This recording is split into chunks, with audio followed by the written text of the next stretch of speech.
que ele se apega a essas riquezas. O problema nosso é se apegar nos sonhos, né? A gente tem umas músicas assim bem estranhas, né? Os meus sonhos, minhas realizações. Calma aí, a gente está pegando foco do negócio. Meus sonhos, que sonho que eu tenho? Eu devo ter um só: me encontrar com o meu Criador. Eu posso ter, lógico, claro que tem que ter isso, de uma gana na vida de realizar coisas significativas na vida dos outros, inclusive.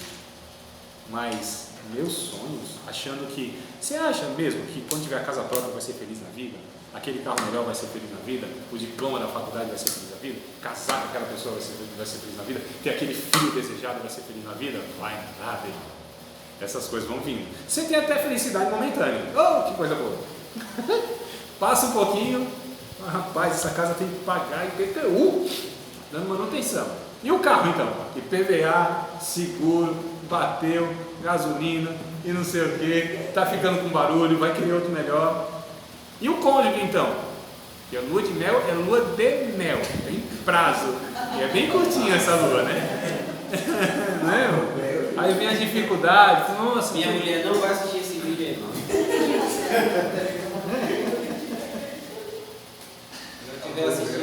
É uma ilusão, né, irmão? Porque a gente vê a moça, nossa, meu príncipe vindo montado num cavalo branco, aí casa com o príncipe, descobriu que casou com um cavalo. Meu príncipe deixou de ser príncipe, e vice-versa. O que eu quero dizer, aí o filho então, o filho tão desejado, aquela coisa toda, e irmão, começa a dar problema, trabalho, dificuldade e tal. Os melhores dão uma dor de cabeçazinha, não tem jeito. O que eu quero dizer é o seguinte: essas coisas são momentâneas. Se a gente não se satisfaz em Deus, se a gente não entende que felicidade aqui não existe. Falando, você está desanimado pra caramba hoje. Com quem que você brigou? Está devendo um monte de gente? Não, amado. Um sábio chamado Salomão escreveu um livro para detalhar isso para a gente, que é o Eclesiastes. Até um escritor, o pastor Ednei Kivitz, ele escreveu um livro a respeito do livro de Eclesiastes, e ele chamou assim, o livro mais mal-humorado da Bíblia. É um limão que é a capa, né? Então azedo, ácido que é esse negócio.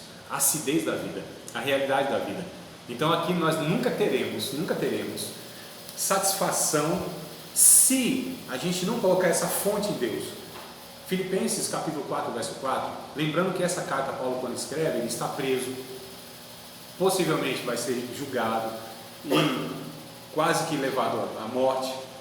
Mesmo assim ele escreve essa carta aos irmãos. O tema da carta é alegria. Alegrai-vos sempre no Senhor. Outra vez nos digo, não é alegria. Ele diz assim, regozijai-vos, que o regozijo é mais do que um gozo, né? É um gozo sobre o gozo. Imagina uma alegria sobre alegria, sobre alegria. É alegria, é cachoeira de alegria. Então isso é o regozijo, a palavra que ele usa. Regozijai-vos no Senhor. Outra vez vos digo, regozijai-vos sempre no Senhor. É possível eu ser alegre e estar triste ou me entristecer com coisas, sim, porque a minha fonte da alegria é, como Paulo disse, é o Senhor. Então minha fonte de alegria é o Senhor. Lucas capítulo número 10, eu acho que é o verso 20, me ajudem na referência, não sei se é isso mesmo, mas é bem por aí. 10 e 20 de Lucas. Vou falar o contexto rapidinho, porque Jesus tinha mandado seus discípulos de 2 em 2, várias cidades, deu poder para eles foram, entraram na cidade, expulsaram demônios, curaram enfermos, foi aquela bagaceira pentecostal, né? O negócio aí voltado todo alegre. Senhor, não é que o negócio funciona mesmo? Expulsamos demônios em teu nome, curamos enfermos. Aí Jesus disse, eu vi Satanás como um raio cair do céu. Olha só, Jesus enxergou no coração daqueles discípulos uma motivação muito errada, muito complicada, que é se alegrar quando as coisas dão certo, quando a gente tem poder sobre as questões da vida, demônios, enfermidades. Jesus observou, se aquilo fosse fonte de alegria, esses discípulos iam ser pessoas miseráveis. Paulo disse, esperamos em Cristo, somente nessa vida, somos os mais miseráveis de todos os homens. Olha só, Jesus identificou e disse assim, não se alegrem porque essas coisas dão resultado, alegrai-vos antes pelo fato, o vosso nome está escrito no livro da vida. A salvação, se não bastar para eu ser alegre, nada nem ninguém vai conseguir fazer isso na minha vida. Se a salvação, se o Espírito Santo, se Cristo, se a certeza da salvação, essa garantia que o meu nome está escrito no céu. Isso não bastar para mim, amados, Deus pode fazer o que for na nossa vida, pode nos dar bênção atrás de bênção, porque a bênção é igual droga, tem abstinência depois. Eu duvido, eu nunca vi meu irmão falar assim: Senhor, há um tempo aí que é muita bênção, Senhor, assim, muita bênção, mas quero que o Senhor dá para mim, assim, dá para os outros aí, porque, Senhor, é muita bênção. Eu perguntei para o irmão: e aí, varão, tá tudo bem? Muita bênção para pouca prova, irmão. Eu falei: caramba, rapaz, eu estou muito ruim então, porque minha vida está... Olha só, amado, o que eu quero dizer é isso, essa ideia de que somos peregrinos. A gente precisa ter essa consciência do que o Evangelho ensina pra gente. E lá em Isaac, Deus já estava ensinando pra gente.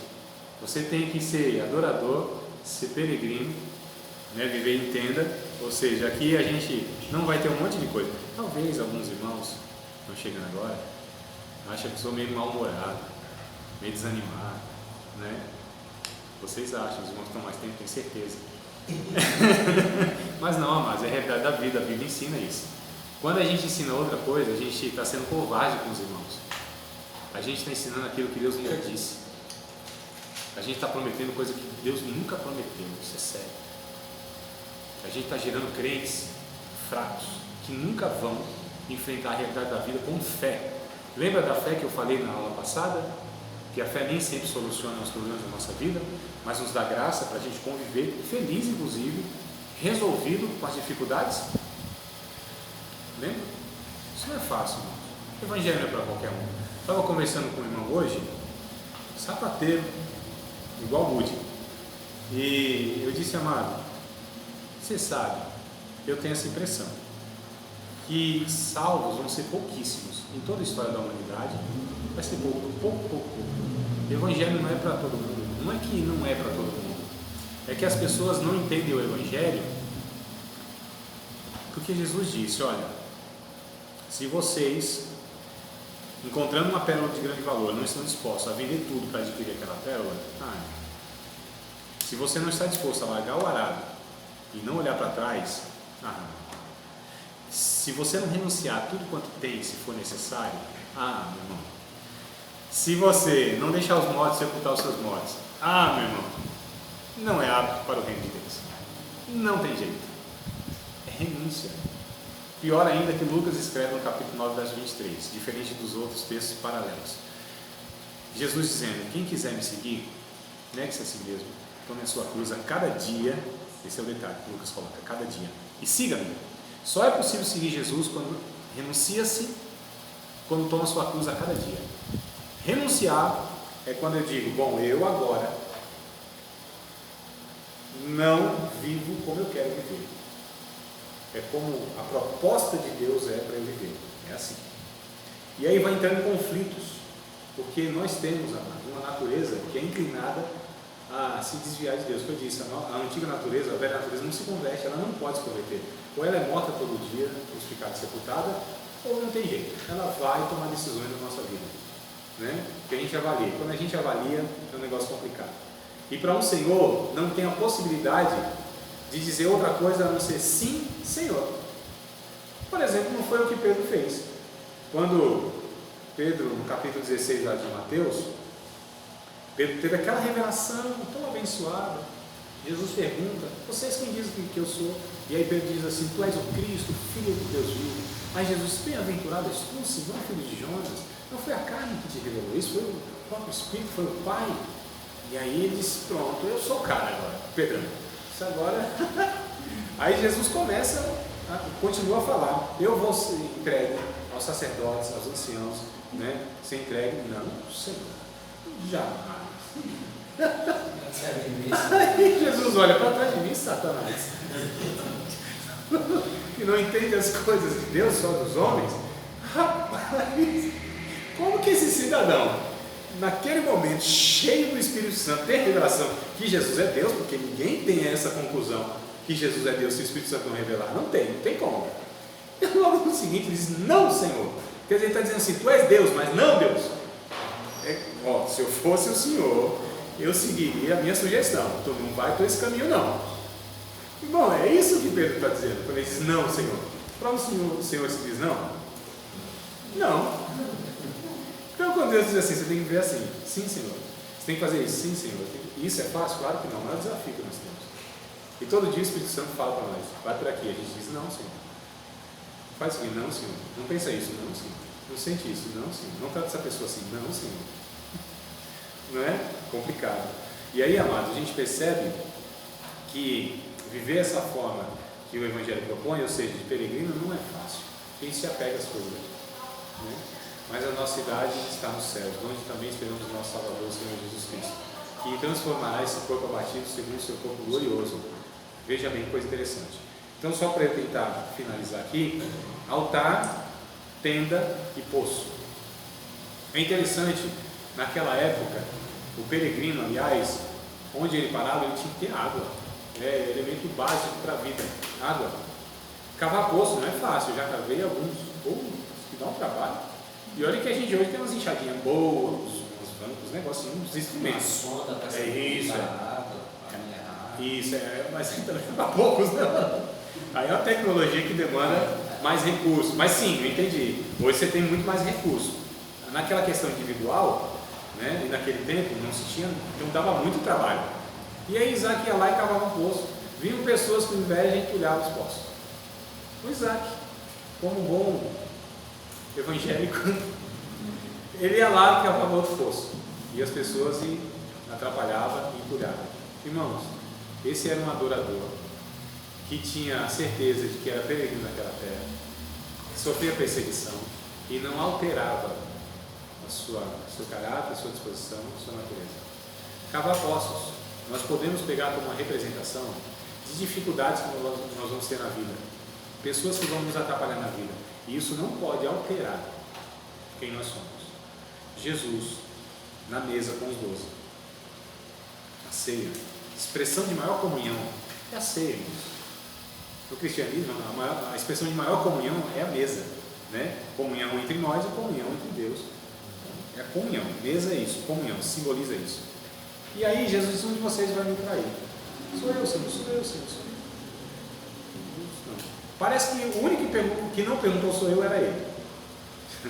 É o Judas. E aí Jesus disse, aquele que comer comigo no prato, meter a mão aqui no meu prato. Irmãos, tem que ter muita intimidade para meter a mão no prato do outro, né? É ou não é, amados? Até hoje, mas naquela cultura muito mais. Porque você partilhar o alimento, que é escasso, não é como hoje. Hoje a gente tem uma fartura absurda, graças a Deus. Mas naquele tempo era escasso o alimento. Então você partilhar era uma intimidade muito grande, era uma comunhão muito grande. Era um amigo, tinha que ser amigo mesmo. Ou você tinha que ser muito hospitaleiro mesmo para oferecer água, lavar os pés, comida, hospedagem, né? Que é uma característica do servo de Deus. E aí o que acontece? Então ele oferece o pão, Judas participa. Eu acho interessante porque Jesus sabia que era o Judas que ia trair. Mesmo Judas traindo Jesus, Jesus não altera a sua disposição de oferecer para ele a comunhão. É como se Judas fala assim, vou te trair, vou te vender como um escravo, vou desprezar o teu amor e o teu sentimento que você tem para mim. E Jesus estava respondendo naquela atitude, Judas, você pode fazer o que for contra mim, meu caráter e minha natureza não é alterado pelo que você faz, eu sou o que sou, amor, te ofereço a comunhão, está sempre estendido, se você quiser, porque eu não posso retribuir com você na mesma natureza. Eu não pago o mal com o bem, sou Jesus, Filho de Deus, minha natureza é essa. Só uma pergunta. Tem dos 3 e dos 4 evangelhos que chegam a falar que Jesus deu o bocado de pão molhado, né? Por que do bocado de pão molhado? É um pedaço do pão, você molhava no molhozinho e dava, só Mas isso. tinha um significado? Não tem nada assim. Acho que tinha 5 sem dente ali, não. Não tem nada além disso não. Então é só uma descrição do ato que, entendeu? Para descrever o que quiser, pão molhado com aquilo comeu. Mas a lição é essa. Eu acredito que a gente tem que aprender do texto. Que o que Judas fez não alterou o que Jesus era. Então, amados, isso aqui é um desafio absurdo que eu estou falando aqui. Né? Então as pessoas podem fazer o que for com a gente não deve retribuir da mesma forma. O que um fofoqueiro pode fazer, o pior comigo, não é pegar o meu nome e jogar na lama, falar mal de mim. É fazer com que eu também me torne fofoqueiro e fale mal dele. O pior que uma pessoa pode fazer comigo, não é o que ela pode fazer comigo, é o que ela pode fazer com que eu me torne igual a ela. É por isso que o Evangelho diz isso. Feriu na face, meu querido, oferece outra. Pediu a túnica? Pediu a capa? Dá a túnica. Tem a obrigação de ir uma milha? Vai duas. Vai para além. Mostra a tua natureza, a diferença. É isso, amados. Isaac, Deus vai guiando para ser um adorador, para mostrar para ele: você não é aqui dessa existência, deste mundo. Você pertence a uma outra realidade. E tudo que te colocarem como obstáculo na sua vida, segue o seu caminho, porque nada nem ninguém pode parar aquele que é nascido de novo, aquele que tem um destino, ou que tem pelo menos uma referência que é o céu, aquele que entende que tudo que sofre aqui, tudo que passa aqui, valerá a pena quando chegarmos lá de fato, ao encontrarmos com Deus. Deus vai nos guiando nessa trajetória difícil, nesse mundo cruel, nessa realidade que, olha, irmãos, é o curso que vai, é o rio que vem contra nós. A gente está remando contra a maré, né? Remando contra a religiosidade. Quanto mais parecido com Jesus, mais difícil me parece de estar em conviver em movimentos ou espaços religiosos e evangélicos. Quanto mais parecido com Jesus, parece que alguns irmãos nos perseguem. Quanto mais próximo de Jesus, mais dificuldade nós temos, irmãos. Não só neste mundo pecador, mas me parece até que no meio de uns irmãos desavisados, imaturos ou até fake. Diga aí, irmão. Eu só queria tirar uma dúvida, que no tempo de Isaac houve fome na terra. No tempo que os juízes julgavam, também houve muitas vezes fome também na terra. Tempo de Ruth. A diferença é porque Deus estava guiando Isaac e Elimeleque não estava sob a direção de Deus? Ou o fato da fome, você está falando? O fato dele tomar a decisão de ir para Moabe e o fato de Isaac falar: eu vou para o Egito, porque onde tem comida. Mas não, Isaac no caso não foi. Isaac não foi, mas Isaac consentiu em ir para o Egito. Não consentiu? Ele não pensou, chegou a pensar em ir para o Egito? Não, pelo que eu me lembro, Isaac ele não vai. Ele não vai, mas ele era divertido a não ir para o Egito, só que Deus não adverte Elimeleque e Ruth para ir para Moabe.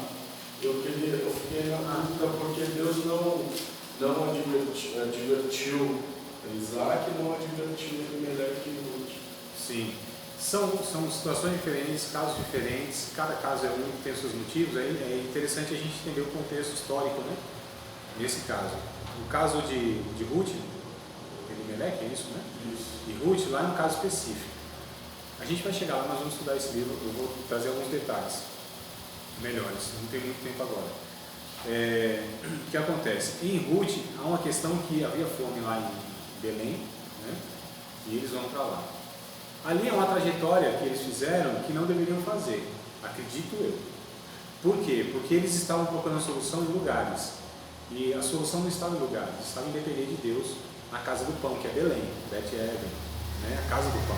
Então, como que eles saem da casa do pão e vão procurar pão em outro lugar? Será então que estava em lugar ou será que estava em Deus a confiança deles? Então a gente extrai várias lições a respeito disso. O caso de Isaac, que é o que a gente está estudando, é diferente, porque na verdade Isaac ele está caminhando e Deus vai guiando ele. De onde Deus guiasse, se Deus mudasse para lá, para cá, ele estava na direção de Deus.